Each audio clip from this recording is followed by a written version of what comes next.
क्या आपने कभी ऐसा गांव देखा है जहां एक बच्चे को तूफान उठा ले गया, लेकिन किस्मत ने पुजारी बना दिया? क्या आपने सुना है कि जहां एक पुजारी की पूजा से पूरे गांव की बीमारी, दुख और दर्द मिट गए? क्या आप जानते हैं कि बरदेवरी सिर्फ एक गांव नहीं, बल्कि वो धरती है जहां आस्था आज भी सांस लेती है।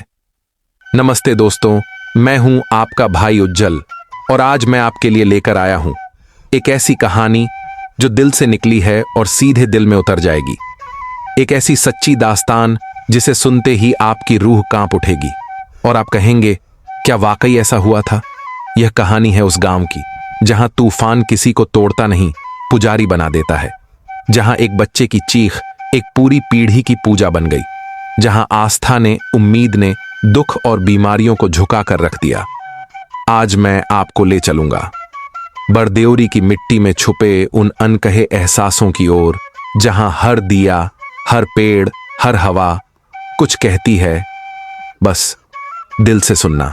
बहुत पुरानी बात है। पौराणिक काल में एक महान आर्षि हुए, देवल मुनि। उन्होंने शक्ति की पूजा की थी। उसी समय भगवान परशुराम, जो अपनी मां का वध कर चुके थे, अपने हाथ से खून सना फरसा हटाना चाहते थे। वो एक तीर्थ से दूसरे तीर्थ भटकते रहे। तभी एक दिन देवल मुनि से मिले। देवल मुनि ने कहा, शदिया जाओ, वहां ब्रह्मकुंड नाम का तीर्थ है। एक पुजारी मिलेगा, उसके मार्गदर्शन में वहां स्नान करोगे तो तुम्हारे हाथ से फरसा अपने आप गिर जाएगा। परशुराम ने वैसा ही किया। जैसे ही स्नान किया, फरसा हाथ से उतर गया, पाप धुल गया। बरदेवरी गांव के लोग पहले शदिया में रहते थे, लेकिन वक्त ने उन्हें बहुत सताया। कभी आबर जाति, कभी मान जाति के हमलों से उन्हें भागना पड़ा। कुछ कहते हैं 1443 ईस्वी में कई जगहों पर भटकते रहे। मेरमुख, सात बरबरी, चामुगुड़ी, फिर आकर बसे डिक्रोंग नदी के किनारे। यही जगह आज का बरदेवरी गांव है।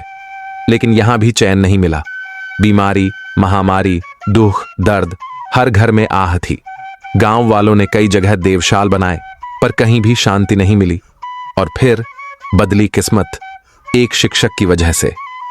गांव में पहली बार एलपी स्कूल खुला। शिक्षक बने मन सिंह बरुआ, जो देवरी परिवार से थे। उन्होंने गांव वालों से कहा, डरो मत, मेरे शाल में मेरे द्वारा चुने गए पुजारी के साथ पूजा करो।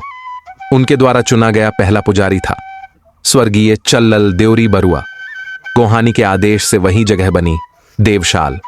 और उस दिन से गांव की बीमारियां, दुख, दर्द सब गायब हो गया।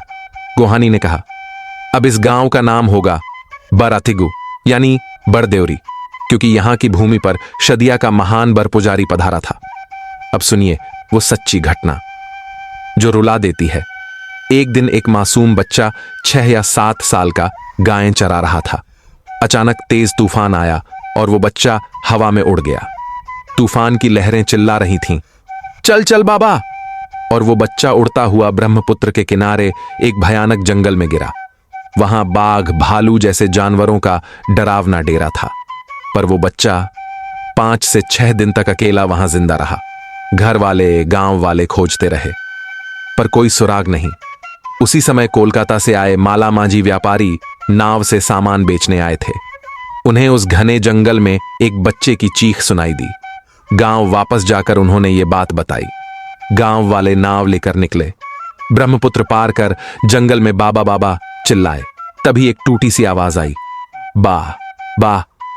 गांव वाले जंगल को चीरते गए और एक पेड़ के नीचे मिट्टी में लथपथ कांपता हुआ वो बच्चा पड़ा था। उसे उठाया गया, प्यार से गले लगाया गया। उस दिन से वो बच्चा कहलाया चल्लल बाबा, और वही बच्चा बना बरदेवरी गांव का पहला पुजारी। अब तक के सभी पवित्र पुजारी, चल्लल देवरी बरुआ, बुकचंद देवरी भराली, परुआ देवरी पाठा, मंगल सिंह देवरी बरुआ, पेताल देवरी भराली, यज्ञेश्वर देवरी बरुआ, बाबूलाल देवरी भराली, बरन सिंह देवरी लागाचू, शुक्रबर देवरी बरुआ, पहाड़ सिंह देवरी लागाचू, श्री चिन्नुआ देवरी आयर, वर्तमान पुजारी आज उन्हीं के समय में।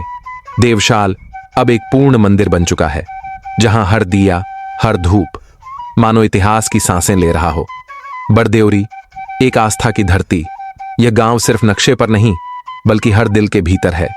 यहाँ की हवा में वो सच्चाई है जिसे छू लो तो आत्मा तक पहुंच जाए। यहाँ की मिट्टी में आशीर्वाद की खुशबू है। यहाँ हर कदम पर एक कहानी दबी है। ये है बड़देवरी।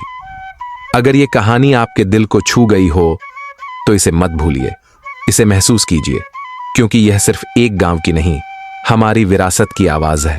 हाँ, उसी तूफान से उठा गया था वो मासूम, जिसे किसी ने सोचा भी नहीं था कि वो एक दिन पूरे गांव की किस्मत बदल देगा। वो बच्चा जो जंगल में अकेला रोता रहा, बाघ, भालू और अंधेरे से घिरा, उसे कोई इंसान नहीं, किस्मत ने बचाया। उसकी पुकार बनी पूजा, उसका डर बना देवत्व, और उसका नाम बड़देवरी का इतिहास बन गया। आज जब मैं ये कहानी सुना रहा हूं, मेरे शब्द नहीं, मेरी आत्मा बोल रही है, क्योंकि ये सिर्फ एक कहानी नहीं, ये हमारे वजूद की धड़कन है। अब मैं चुप हूं, लेकिन एक बात कहना चाहता हूं। रुको, जरा सुन लो, सिर्फ दिल से। आप मेरी वीडियो देखते हो, मुस्कुराते हो, रोते हो, सोचते हो, लेकिन क्या कभी मेरी मेहनत को थाम कर देखा है? हर रोज मैं अपना दिल कागज पर बिछा देता हूं, हर दिन एक नई रूहानी कहानी लेकर आता हूं, सिर्फ आपके लिए। तो क्या आप इतना भी नहीं कर सकते? बस एक लाइक, एक कमेंट, एक शेयर, जिससे मुझे लगे कि मैं अकेला नहीं हूं। और सुनो मेरे देवरी समाज के भाई बहनों, क्या आप वाकई भूल गए हैं अपनी ही जड़ों को? आपके गांव की मिट्टी की ये महक क्या इतनी भी अजनबी हो गई है? अगर फेसबुक पर देख रहे हो तो पेज को फॉलो कर लो, ताकि कल की कहानी फिर से आपके दिल तक पहुंचे। और अगर यूट्यूब पर सुन रहे हो तो चैनल को सब्सक्राइब कर दो, क्योंकि मैं, आपका भाई उज्जवल, फिर एक ऐसी कहानी लेकर लौटूंगा जो आपके दिल को छुएगी नहीं, बल्कि उसमें हमेशा के लिए बस जाएगी। धन्यवाद। दिल से, रूह से, आपका भाई उज्जवल।